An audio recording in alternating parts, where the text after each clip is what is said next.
Olá! Sejamos todos bem-vindos ao estudo da Associação Espírita Allan Kardec de São José do Rio Preto, a respeito do livro Céu e Inferno, a Justiça Divina segundo o Espiritismo.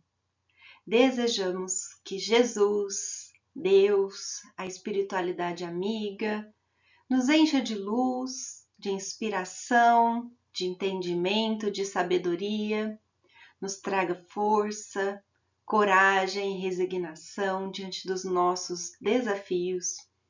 Também desejamos que todo esse conteúdo faça uma diferença no nosso histórico, através das nossas pesquisas para sermos pessoas melhores, para entendermos melhor as condições do universo, as leis de Deus, nos fortalecendo, não só com a instrução, mas também com um reforço moral.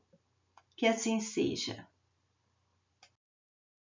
Nosso capítulo de hoje é o capítulo 10, Intervenção dos Demônios nas Manifestações Modernas. Quer dizer, a interferência dos espíritos, que a Igreja considerava como sendo maus, nas comunicações mediúnicas e modernas, escritas por Kardec, na época desse livro, 1865. E quando ele faz o paralelo com a Igreja para trazer os princípios espíritas e clarear o nosso entendimento e não nos mistificarmos ou não nos afastarmos dessas comunicações, ele compara com a Pastoral de Monsenhor Golset, que foi escrita em 1864. Se a gente observar bem, todas as ponderações de Allan Kardec, elas servem até os dias atuais. Então, modernas em 1865 e também muito atuais em muitas situações do nosso dia a dia hoje. Claro que quando a gente compara, a gente não compara todas as pessoas, mas um contexto em geral que faz uma alteração significativa em um tempo, em uma sociedade, como por exemplo essa pastoral. Outro aspecto interessante é que Kardec cita como fundamentação das suas argumentações itens do Livro dos Espíritos e Livro dos Médiuns, para a gente poder acompanhar, fazer o paralelo com a leitura desses livros todos. Um convite muito especial. Os demônios. Na linguagem filosófica da Grécia, a palavra demônio, daimon, era sinônimo de gênio, de espírito. Essa é uma consideração do Leon Denis no livro Cristianismo e Espiritismo, na parte Notas Complementares, a nota número 6. Nesse mesmo livro, Leon Denis cita Sócrates, que tinha o seu daimon.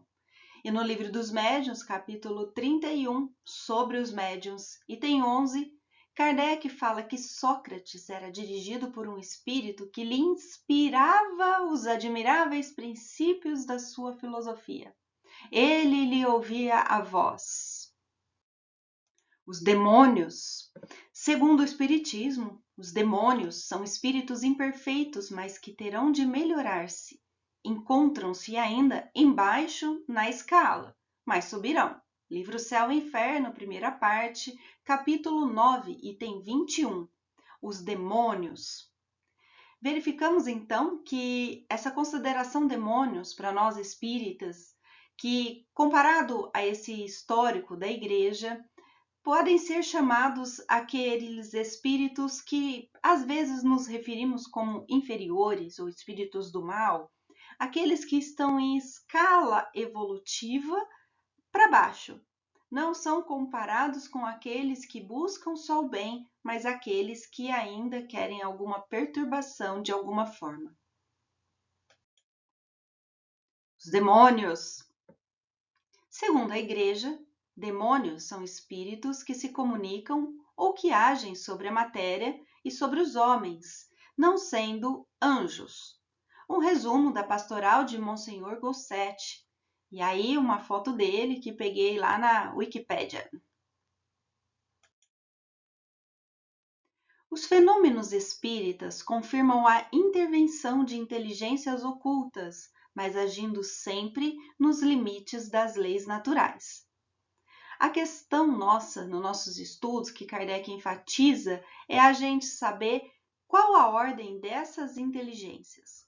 Porque se estão ao redor aqui, é possível que tenham habitado a Terra, o nosso planeta. Assim como nós, seres humanos, que quando desencarnamos, fazendo parte dessa questão, dessa esfera espiritual que influenciam por aqui.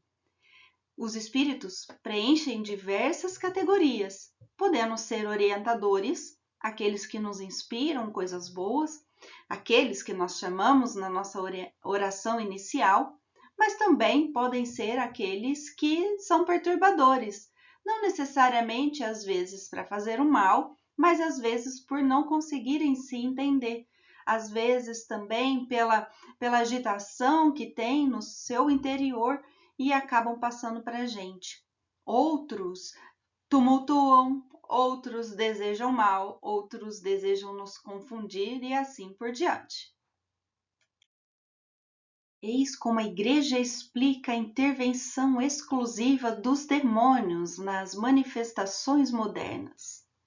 Nós sabemos que desde que o mundo é mundo, as comunicações mediúnicas dos espíritos, elas acontecem. A Igreja entende que anjos e demônios são seres especiais e os seres humanos uma outra categoria que é inferior até mesmo aos demônios na sua inteligência e nos seus conhecimentos.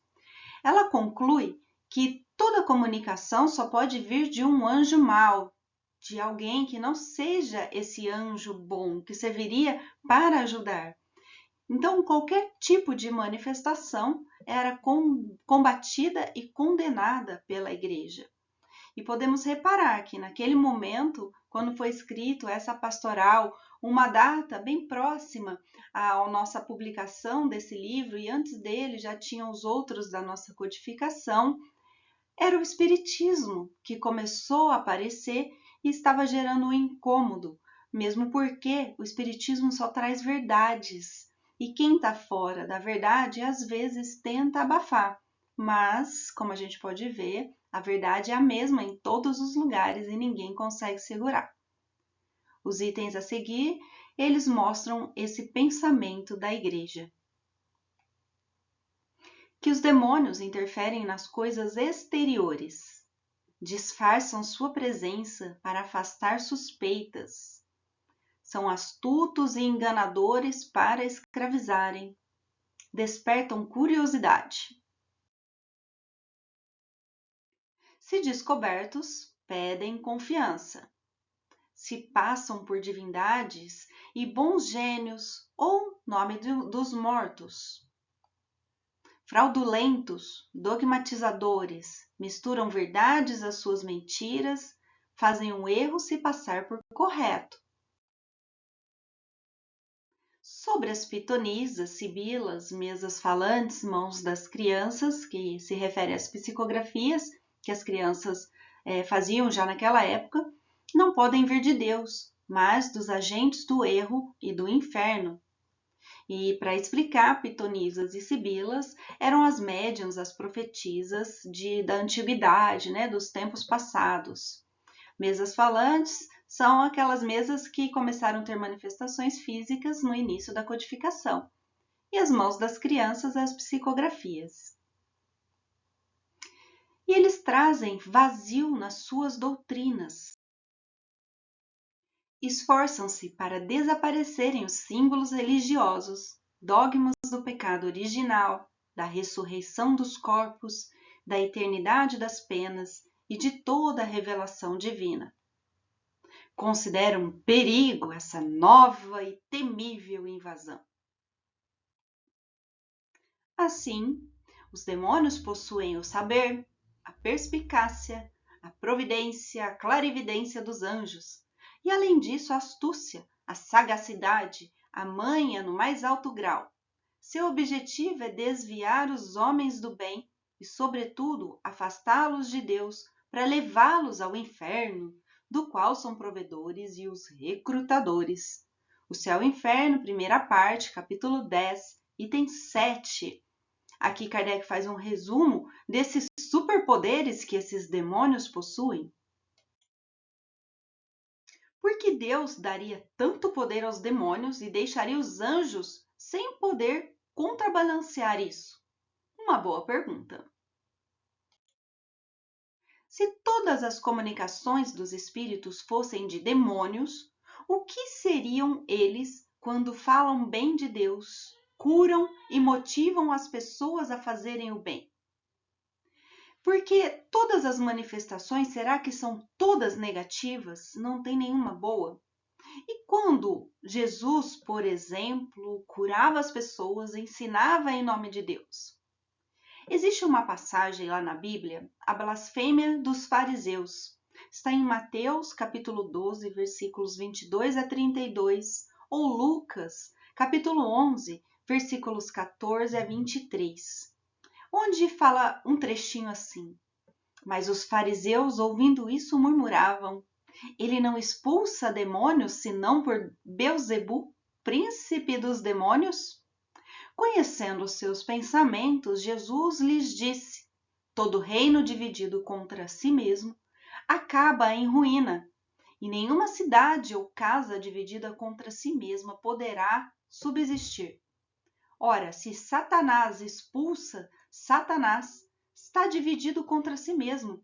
Como, pois, subsistirá o seu reino?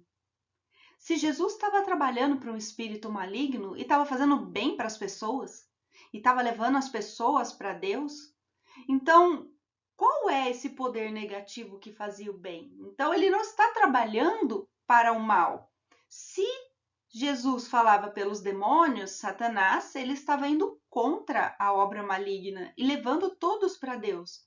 Já se fosse mesmo os demônios, se fosse mesmo Satanás, e Jesus levando para Deus e curando, estaria trabalhando contra o mal. É de se pensar, né? Ainda, qual seria então o sentido das palavras abaixo?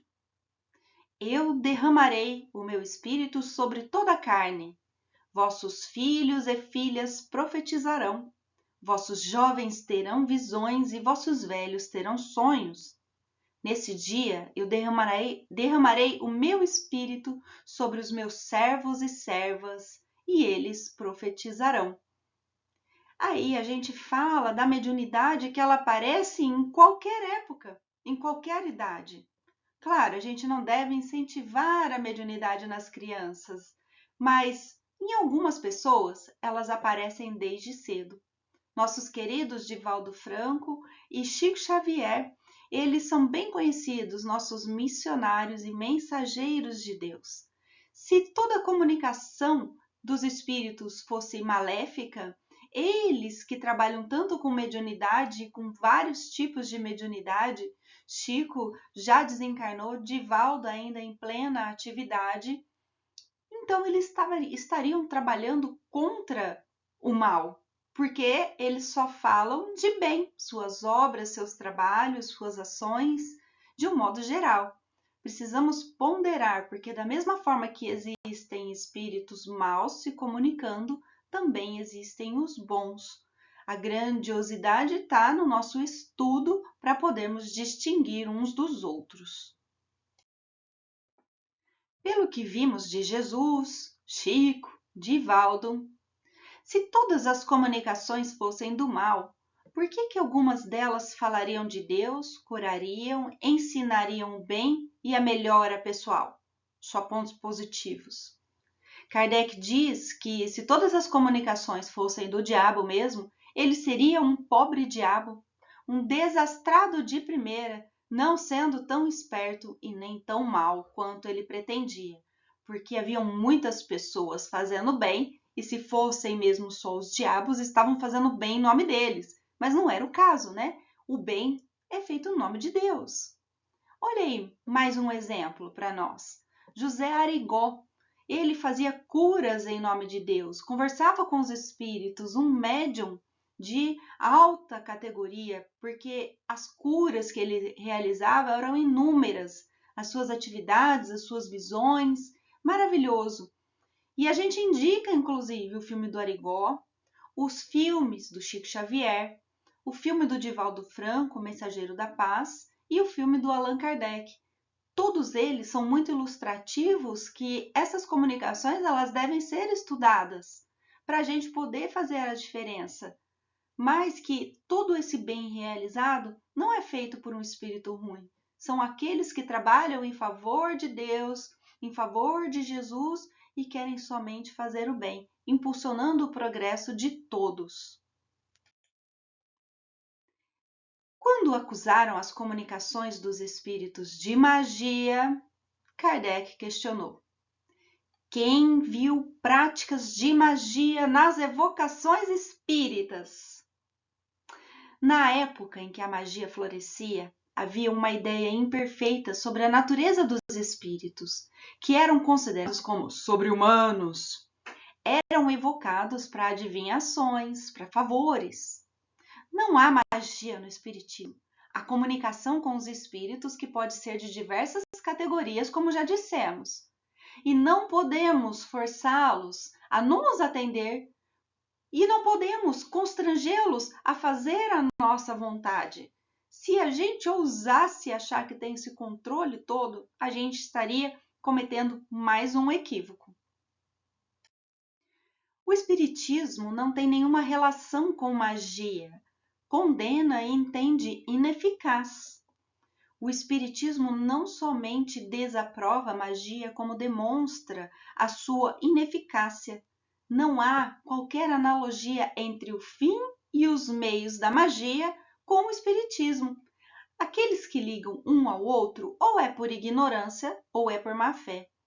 Os princípios espíritas são abertos para as pessoas compreenderem, estudarem e até mesmo praticarem, trazendo uma reforma moral. Não há nada secreto, não há nada escondido. A força do espiritismo está na sua filosofia, no apelo que faz à razão e ao bom senso. Allan Kardec, Livro dos Espíritos, conclusão, item 6. Vejam que interessantes as reflexões de Kardec. Nenhum objeto, medalha ou talismã tem a propriedade de atrair ou de repelir os espíritos. As coisas materiais não têm nenhum poder sobre eles.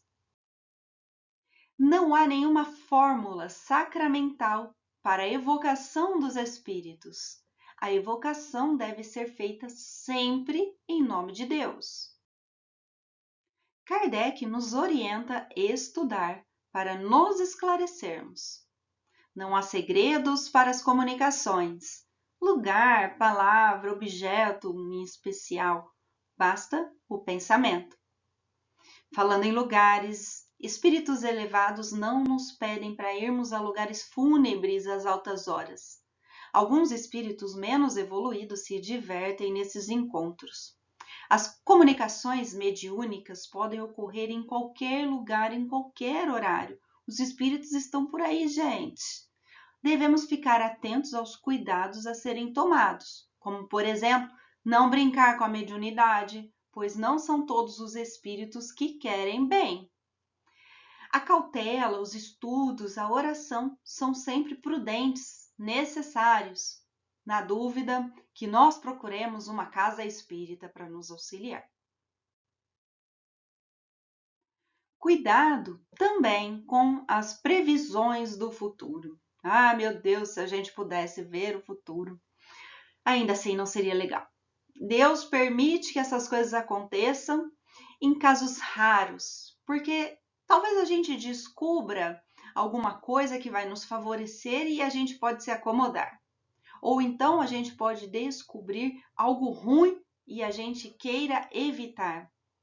Não é interessante que a gente saiba o futuro e devemos tomar muito cuidado com as pessoas que comunicam o futuro de uma forma fácil.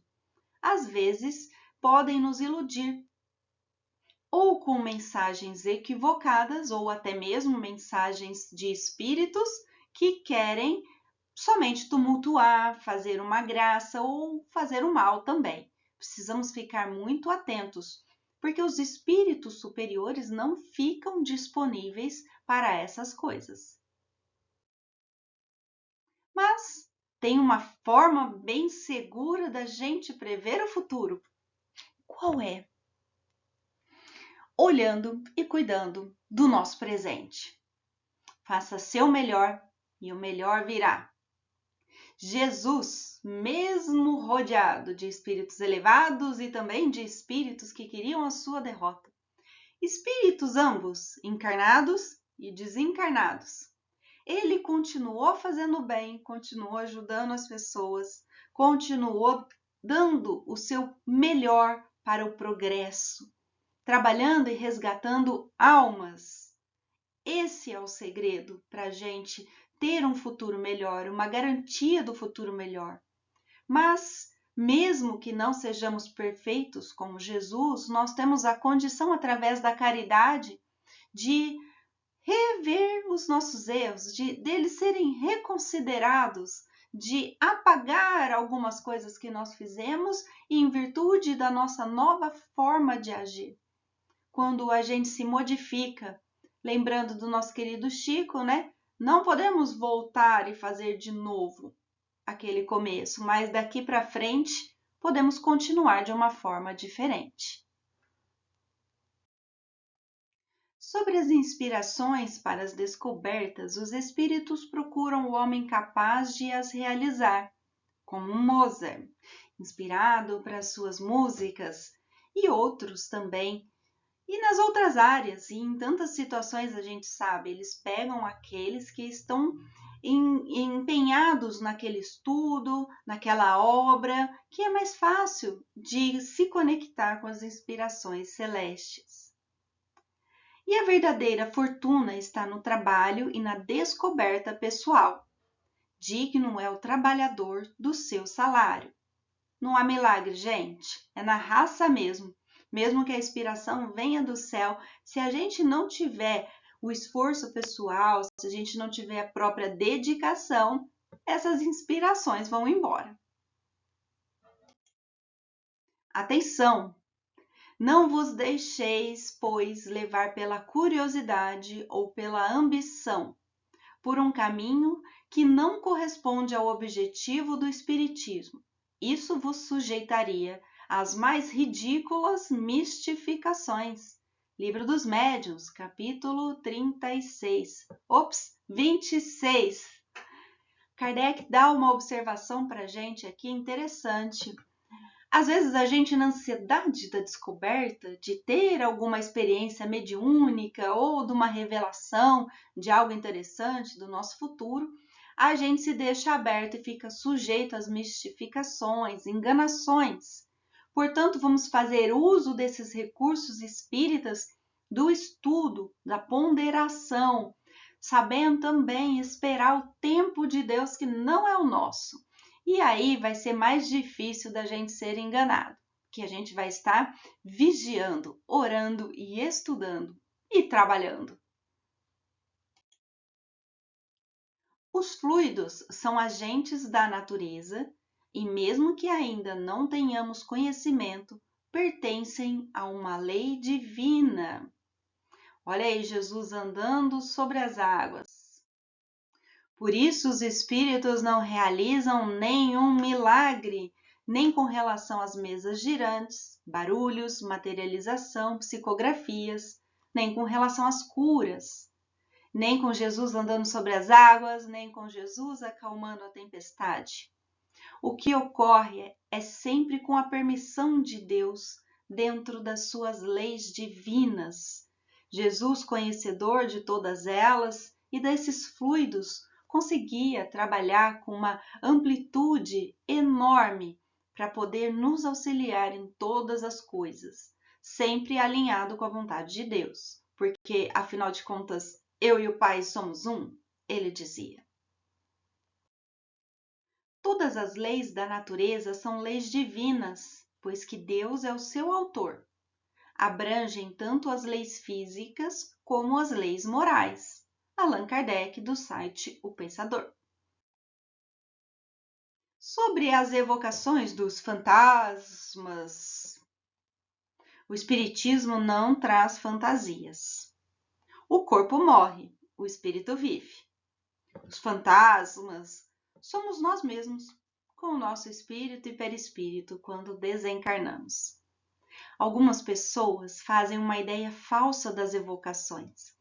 Existem as que pensam que elas consistem em fazer os mortos voltarem do túmulo com suas vestes fúnebres, envoltos em lençóis e chacoalhando os ossos.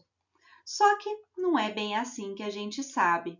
Somos nós mesmos, só que fora do corpo. Olha como nessa foto, uma pessoa que um dia teve vida no corpo e agora tem vida só no espírito. O entendimento da Igreja sobre as evocações. Os anjos precisam da aprovação de Deus para se comunicar. Já os maus não. E os espíritos, quando consultados, ficam às ordens dos homens. O entendimento espírita sobre as evocações. Os espíritos não podem se manifestar sem a permissão de Deus, nem o bom, nem o mal. E, ao atenderem, não se colocam à ordem do encarnado. Eles podem ainda se recusarem a atender. Olha a diferença desse comparativo da visão da igreja e da visão espírita. Não faria sentido só um grupo precisar da autorização de Deus e o outro não, né? A pastoral entende que não podem ser os anjos que fazem estes fenômenos. Então, quem são? Anjos são os espíritos superiores ou espíritos puros, que chamamos na nossa angelitude, seremos espíritos superiores. Se eles e os santos produziram semelhantes fenômenos no passado, não podem mais hoje? Se os fenômenos realizados por uns são milagres e se por outros é coisa do demônio, qual é a lógica? Assim como a Igreja, o Espiritismo não atribui nenhum papel indigno aos espíritos bons e acredita que tudo o que se pede e obtém é com a permissão de Deus. Os apóstolos faziam tudo com a permissão de Deus, segundo as orientações de Jesus, que também fazia tudo em nome de Deus. Isso não significa que algumas pessoas não façam mau uso da mediunidade e também dos conhecimentos espíritas. É o ser humano que é falho, não a doutrina. Não é lógico nem justo acusar o espiritismo de abusos que ele condena ou as faltas daqueles que não o compreendem ou não querem seguir. Entende-se então que a censura que a Igreja fez deve recair sobre os charlatões, os exploradores, sobre as práticas de magia e feitiçaria. Nesse sentido, conforme Kardec, a Igreja tem razão. A pastoral diz que os seres misteriosos que atendem ao apelo não são enviados de Deus, mas agentes do erro e do inferno. Bom, nessa imagem extraída do filme Nosso Lar, esses espíritos que estão ajudando lá no umbral, eles são bons, são enviados de Deus para ajudar um espírito necessitado. Se esses seres todos vivem no inferno eterno e só aparecem para disseminarem os erros, e somente os anjos vivem na perfeição, qual o sentido de nenhum anjo poder ser compassivo e poder ajudar? Nesse caso, os espíritos que estão ajudando, os mentores, são equiparados àqueles socorristas, os mais evoluídos, os anjos na nossa vida. Cada um no seu grau evolutivo, mas nessa imagem os três mais evoluídos do que o André Luiz, que estava no umbral. Se eles tivessem que contemplar somente lá do nosso lar a desdita daqueles espíritos que ainda não alcançaram o seu patamar, eles não iam ter entendido nada da parábola do rico e do Lázaro, quando o rico só deixava que Lázaro pegasse suas migalhas, sem gastar R$ 1 do seu dinheiro, sem gastar 1 minuto da sua condição para poder ajudar alguém. Se anjos são tão perfeitos e são tão bons, eles devem estar dispostos a ajudar. mesmo porque, de acordo com a bondade e misericórdia de Deus, não há penas infinitas. Todas elas nos levam à perfeição e, por pior que seja, um dia acaba. Já foi dito, e Jesus, tendo ouvido isso, disse-lhes: os sãos não necessitam de médico, mas sim os que estão doentes. Eu não vim chamar os justos, mas sim os pecadores ao arrependimento. Está no livro de Marcos, texto extraído do Pensador. Aqui é o seguinte, as pessoas que são menos evoluídas, com mais dificuldades, precisam de mais ajudas. Então, eles não são os sãos, os bons, os sadios, vamos dizer assim, seja fisicamente, seja intelectualmente ou seja espiritualmente. Mas tem também nas comunicações mediúnicas, os médiuns. Se essas influenciações espirituais são mais percebidas pelos médiuns, isso também é uma prova para eles, dando oportunidade para eles crescerem. Então, os próprios médiuns não são as pessoas sãs. Estão tendo oportunidade mais próxima, porque a comunicação se faz através deles, para eles levarem um conteúdo espiritual e também edificarem a vida das outras pessoas. São aqueles interessados em fazerem o bem para ajudarem os outros. Só que não quer dizer que todos esses médiuns e todas essas pessoas necessitadas querem o bem. Somos todos seres humanos, portanto, somos falhos. Os anjos guardiões são espíritos, falam pelas vozes da consciência e do coração, ou empregam meios mais diretos e materiais para tocarem os sentidos daqueles que guardam. Os anjos, eles não ficam naquela contemplação sem fazer nada. Eles querem e vão em socorro, não só dos seus tutelados, mas de todos aqueles que eles podem ajudar, e especialmente os seus tutelados, aqueles que eles guardam. Se naquela ponderação da igreja os demônios têm mais poderes, porque eles podem atuar mais livremente sobre as pessoas, qual o sentido então dessa bondade enorme dos anjos, não é mesmo? Eles sim, com certeza vão nos ajudar. O Cristo. A igreja diz que Deus enviou Jesus para salvar os homens, provando o seu amor. Mas Jesus não está aqui fisicamente. E algumas pessoas não conviveram com ele naquela época. Se esses espíritos que comunicam são somente maus, né? E Jesus não está mais aqui fisicamente, Deus então agraciaria somente uns. E a gente sabe que Deus, ele é justo. Deus, na sua infinita bondade e misericórdia, pode nos enviar outros mensageiros para nos auxiliarem. Além disso, Jesus, em espírito, ainda nos ajuda. Esses auxiliares podem acessar tanto os ricos quanto os pobres, os mais ou menos instruídos. Poderiam auxiliar em todos os lugares, em todos os cantos. E quando chegam as falanges inumeráveis, abrindo os olhos, convertendo, curando, consolando, nós nos encantamos e agradecemos. Não vamos o repelir por certo. Jesus era acusado de fazer o bem pelo diabo, como conversamos, mas ele só era o Messias. Acreditavam que seus feitos eram maus pelo fato dele destruir os abusos e proclamar a liberdade. Ele não veio para fortalecer o orgulho dos poderosos. Mataram Jesus, mas não as suas palavras, que eram divinas e elas se perpetuam para sempre. E Deus enviou os Espíritos para confirmarem e completarem essas palavras, colocando ao alcance de todos.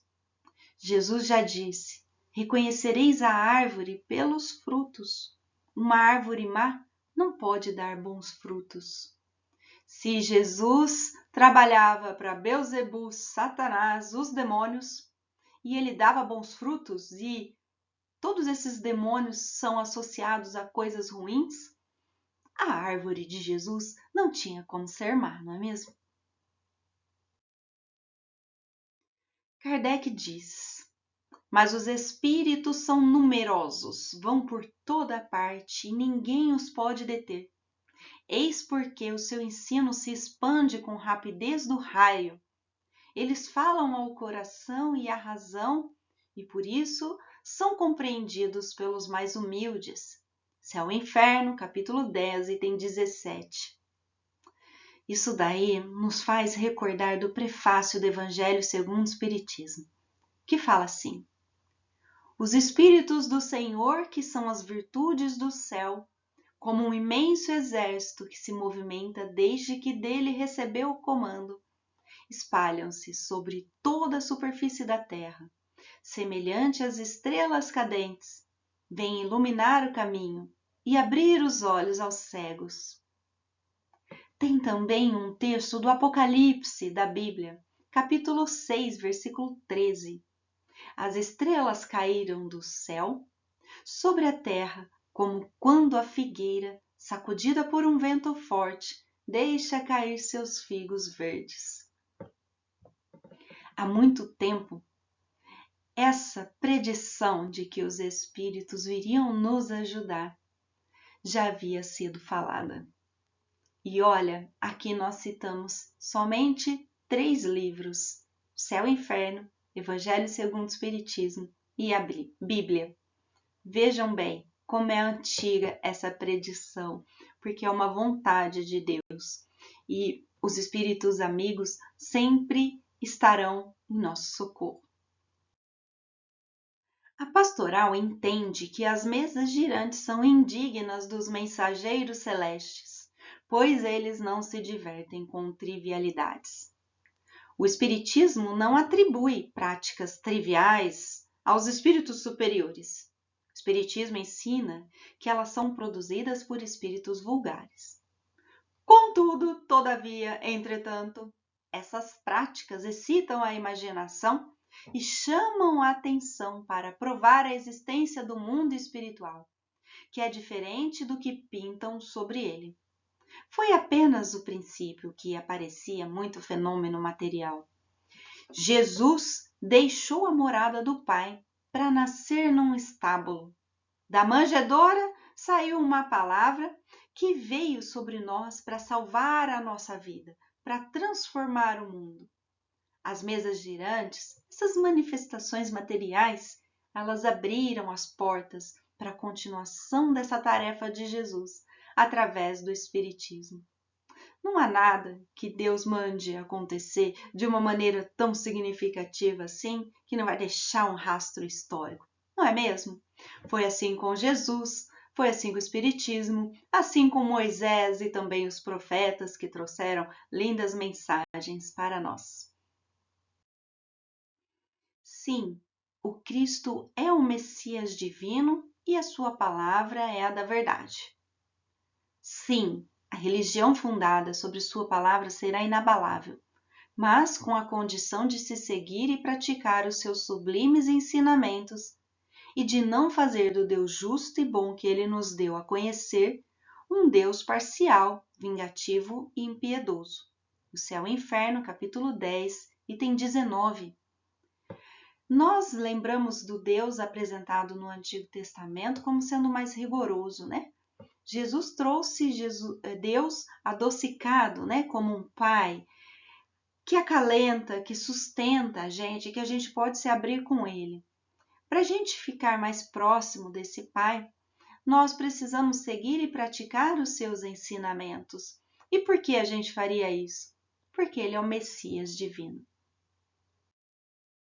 Nota do tradutor José Herculano Pires, ao final do capítulo. Meu livro é da editora Leike, 14ª edição do ano 2013. Então, a nota que eu vou citar está nesse livro, ok? A intervenção dos demônios, considerados como espíritos maus, nas manifestações espíritas, perdeu prestígio diante da realidade inegável dos seus benefícios. Então, se fazem o bem, não são só espíritos maus que se manifestam. A figura de Satanás foi reduzida nos pensamentos, diante da expansão da ciência e da filosofia. Espiritismo é ciência e filosofia com aspecto religioso. A maioria, catolicismo, protestantismo e muitos evangélicos, ainda considera as manifestações espíritas como demoníacas. Então a crítica de Kardec continua válida para provar o que estudamos aqui. Vamos pensar uma coisa. No início eu citei algumas datas, porque o nosso capítulo fala nas manifestações modernas. E Allan Kardec escreveu esse livro nosso em 1865, usando como referência uma pastoral de um ano antes, 1864. Essa nota do tradutor, que ele considera como sendo válida essas mesmas informações, vamos dizer, esses preconceitos quanto os espíritos que se comunicam, José Herculano Pires assinou a primeira parte, como ele fazendo a abertura da obra, em 1976. E a gente fazendo esse estudo, a gente consegue ver que algumas dessas situações se repetem nos dias atuais. Não é generalizando todas as pessoas, né? São alguns grupos que ainda pensam que as manifestações espíritas são de demônios. Quando essas manifestações acontecem o tempo todo e eles nos ajudam, eles nos curam, eles nos inspiram. Aí aqui a gente vê que Allan Kardec estava certo. Uma mensagem que está plenamente ativa em 2024. Memes da verdade. E olha, gente, nem são memes, hein? Nem tudo que dá errado na nossa vida é obra do diabo. Às vezes a culpa é nossa mesmo. Livre-arbítrio, que a gente adora? Ah, mas a gente põe toda a culpa no diabo. Ai, suador danado, né, gente? A gente tem que ralar mesmo. Não dá para culpar os outros. A gente que tem que se renovar. Quiz time. Trouxe algo diferente. Algumas perguntas para vocês responderem. Estão preparados? Deem pausa quando eu terminar de ler a pergunta para vocês terem o tempo que quiserem para responder. Aí depois vocês continuam o vídeo, ok? As duas primeiras são pessoais, as demais eu apresento as respostas. Antes desse estudo, como vocês viam a questão das comunicações com os espíritos? E após os ensinamentos espíritas, como que vocês enxergam as comunicações com os espíritos? Os espíritos podem se manifestar somente sob a vontade deles ou do próprio médium? Em primeiro lugar, precisa ter a permissão de Deus. Mesmo que o espírito queira e o médium chame, esteja apto a recebê-lo, se Deus não permitir, não acontece. E Deus permitindo, os espíritos podem se recusar a se comunicar? Sim. Os espíritos capazes de nos auxiliarem podem nos conceder tudo irrestritamente? Em primeiro lugar, vem a vontade de Deus. Em segundo lugar, nem todos os espíritos são puros, capazes de grandes feitos. Eles são de diversas categorias. Em terceiro lugar, tem que ser necessário e no momento certo para acontecer aquilo que a gente está pedindo. Quarto, a fé tem o poder. Vocês já ouviram Jesus dizer: "A tua fé te salvou"? Então Deus permite que os espíritos menos evoluídos e inclusive os maus se manifestem ou influenciem?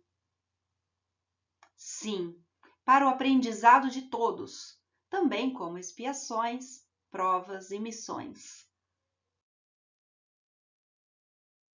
Se não cuidarmos do nosso desenvolvimento moral, não perdoarmos não tirarmos o possível mal do nosso coração e não buscarmos domar nossas más inclinações, vocês sabem quem serão os propensos espíritos, encarnados ou desencarnados, que gerarão discórdias e más influências?